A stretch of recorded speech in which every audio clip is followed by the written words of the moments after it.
The sun had just begun to rise over Washington, D.C., casting a warm glow on the city.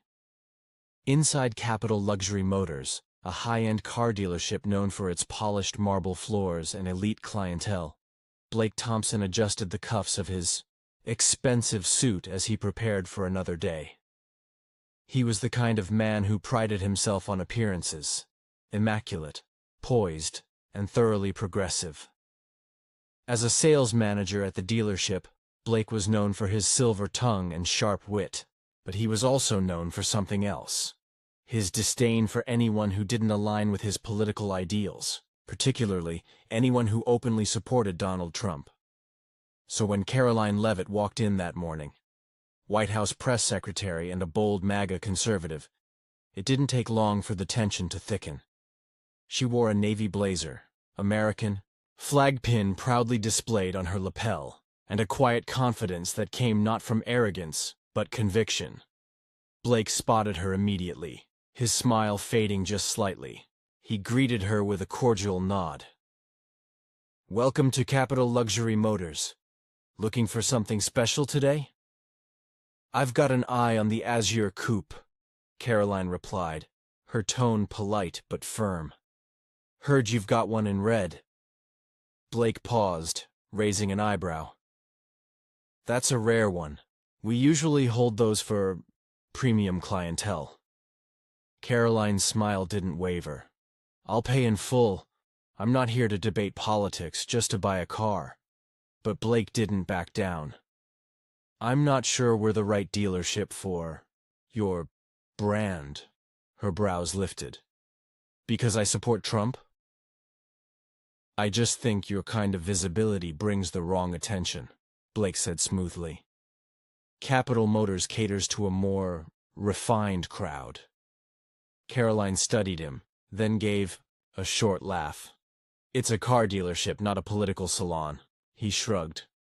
"I have the right to refuse service, private property, freedom of association." Karoline stepped closer, voice cool.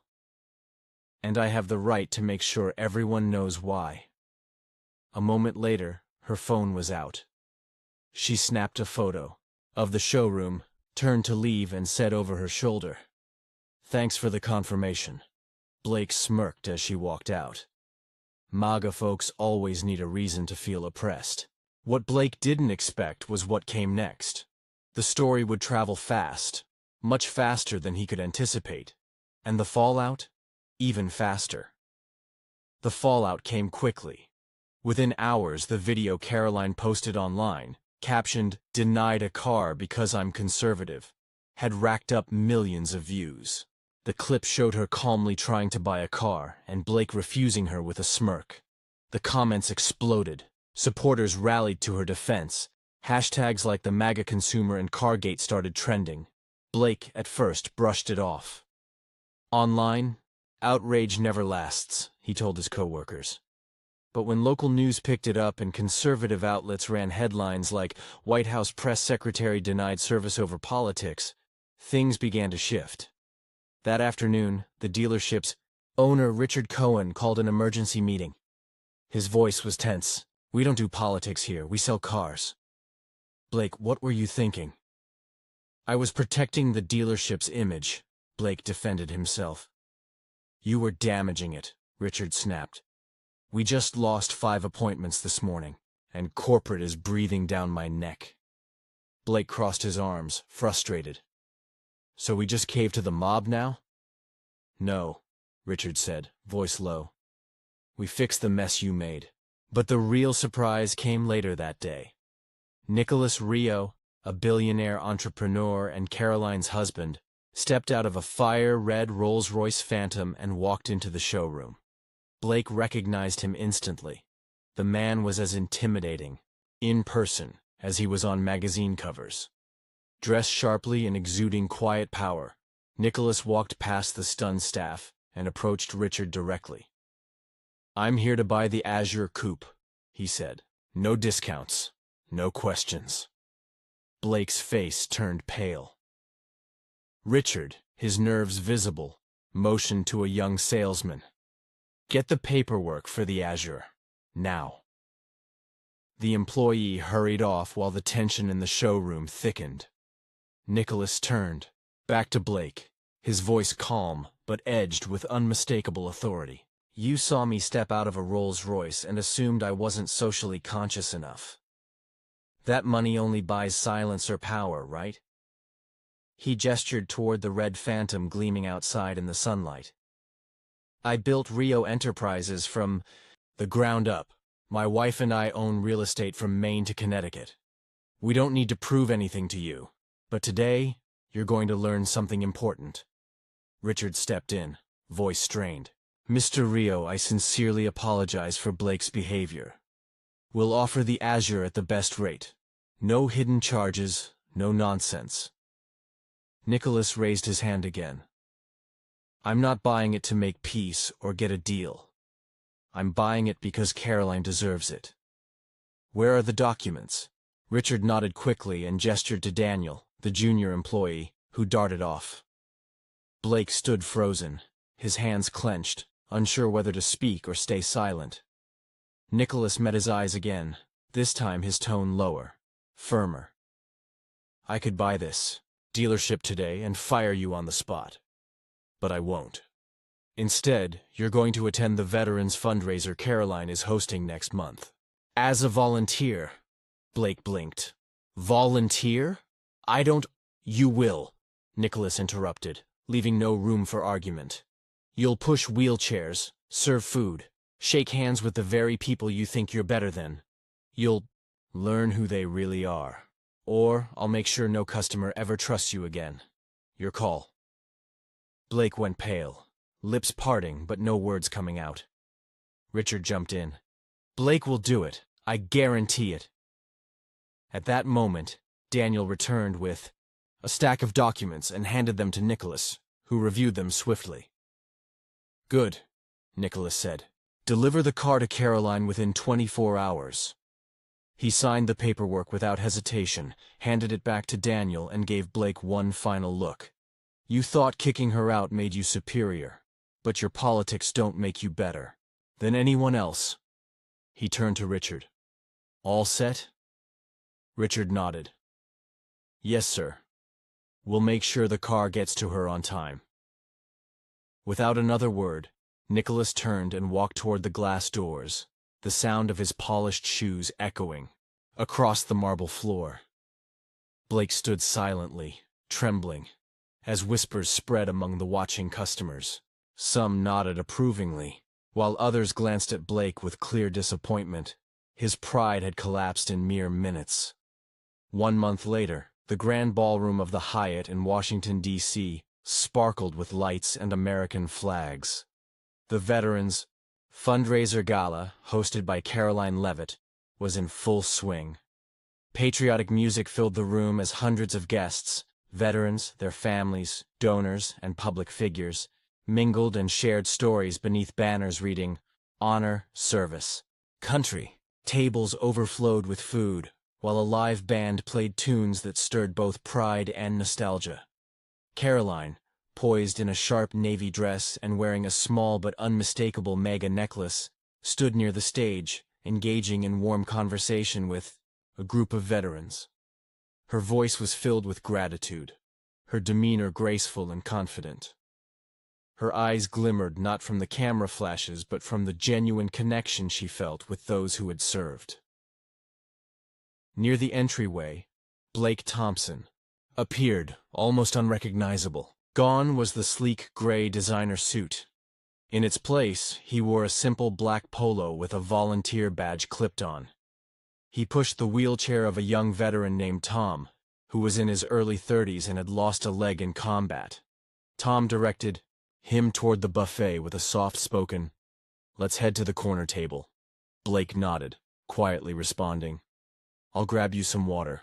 There was no arrogance in his posture, no smug confidence in his face, only a quiet sincerity, even a hint of discomfort. Being here, working side by side with people he once dismissed, had started to shift something inside him. Nicholas Rio had insisted he attend. But over the last few weeks, volunteering and spending time with veterans like Nicholas Rio's arrival was impossible to miss.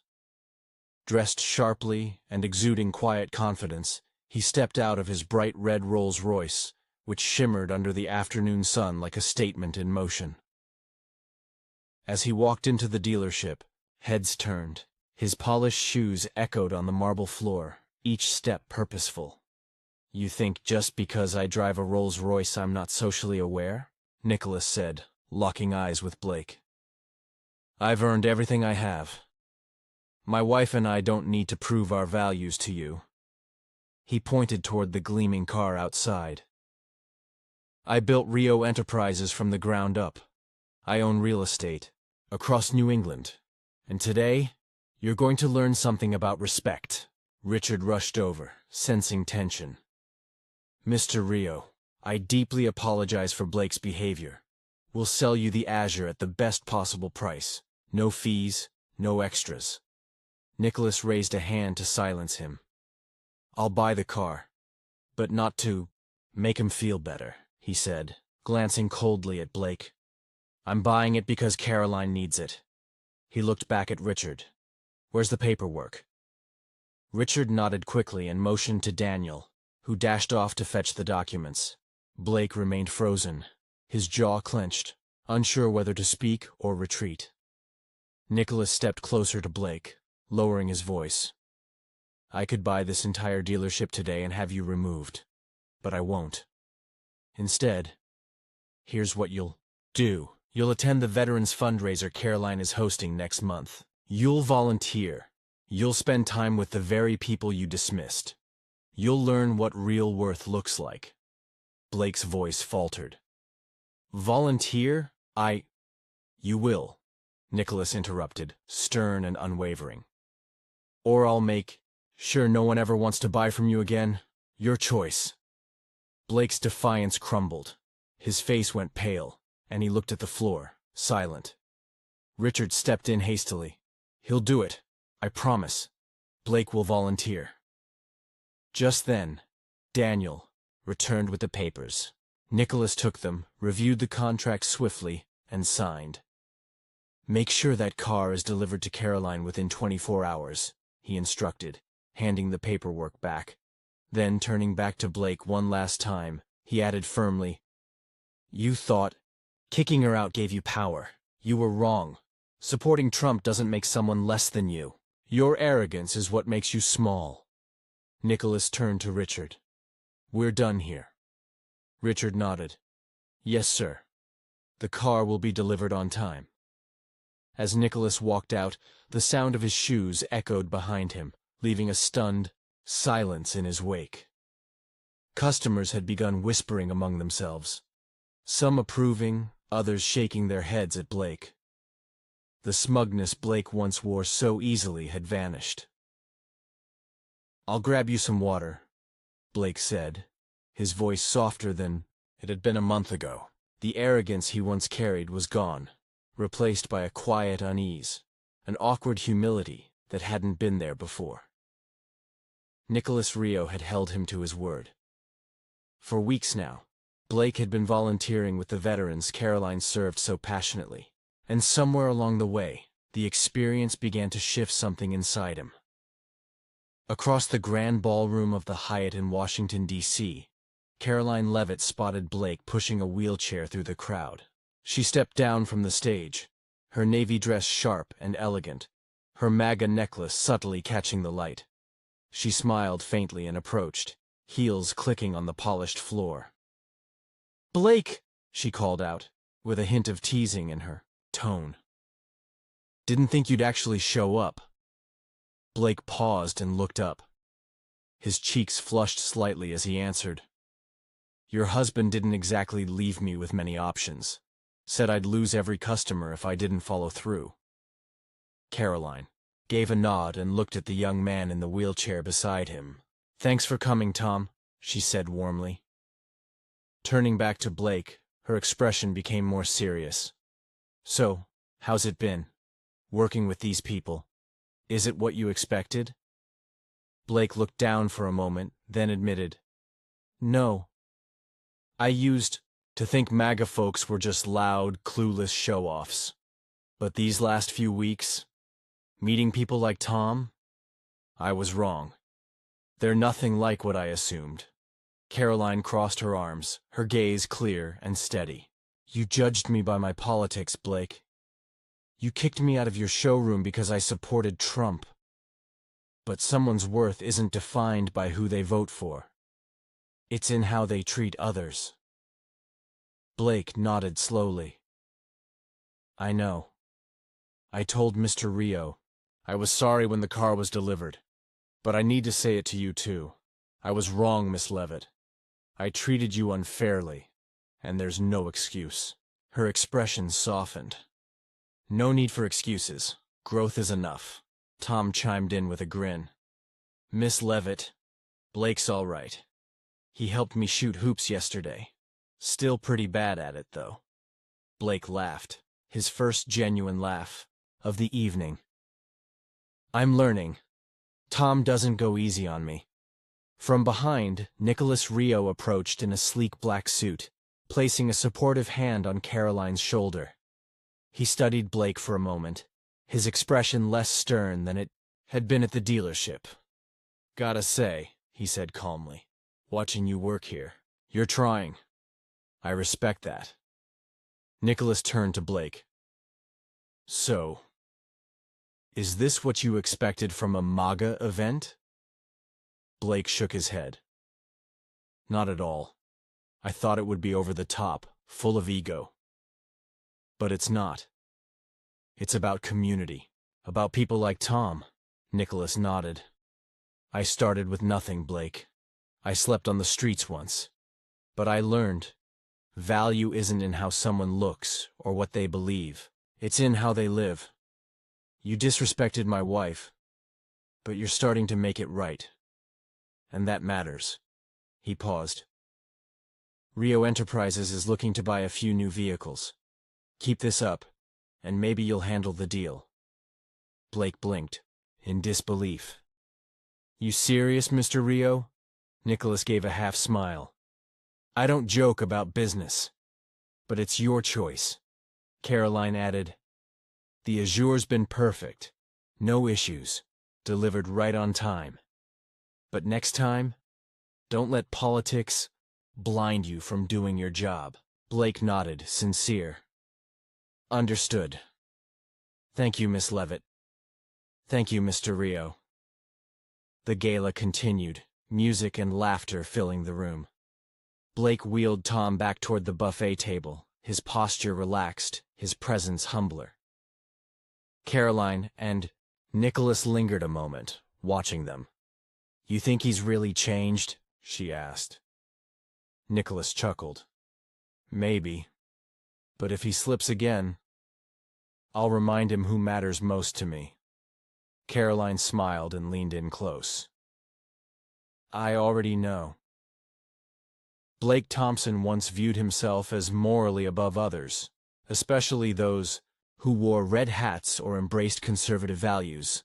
But in doing so, he became the very thing he criticized: intolerant.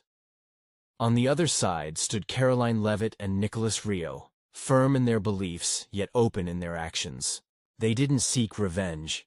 Instead, they led by example. Karoline through her dignity and presence at the MAGA Gala, and Nicholas through his willingness to give Blake another chance. This story isn't just about avoiding snap judgments based on appearance. It's a deeper message, especially in today's divided America. We need to listen. We need to respect. Political differences shouldn't overshadow our shared humanity. Blake's transformation began when he met Tom, a disabled veteran who didn't care about Blake's beliefs, only about his heart. In that relationship, Blake saw that people are more than the labels we slap on them. MAGA, progressive, liberal, conservative, those are categories. What matters is character. Nicholas didn't humiliate Blake for his past behavior. Instead, he offered him an opportunity to grow, to prove himself, to make things right. That's leadership through grace. And you can do the same. When you find yourself in conflict, resist the urge to retaliate. Speak. Listen. Let your actions tell the real story, like Karoline behind the wheel of the Azure, navigating the streets of DC not just with style, but with integrity. Polarization isn't what defines you. How you rise above it, that's what does. If the journey of Karoline, Nicholas, and Blake moved you, and if their lesson of respect beyond politics resonated with you, hit that subscribe button. More stories like this await. Tales that remind us that America is still a place where character matters more than partisanship. Thanks for watching. See you.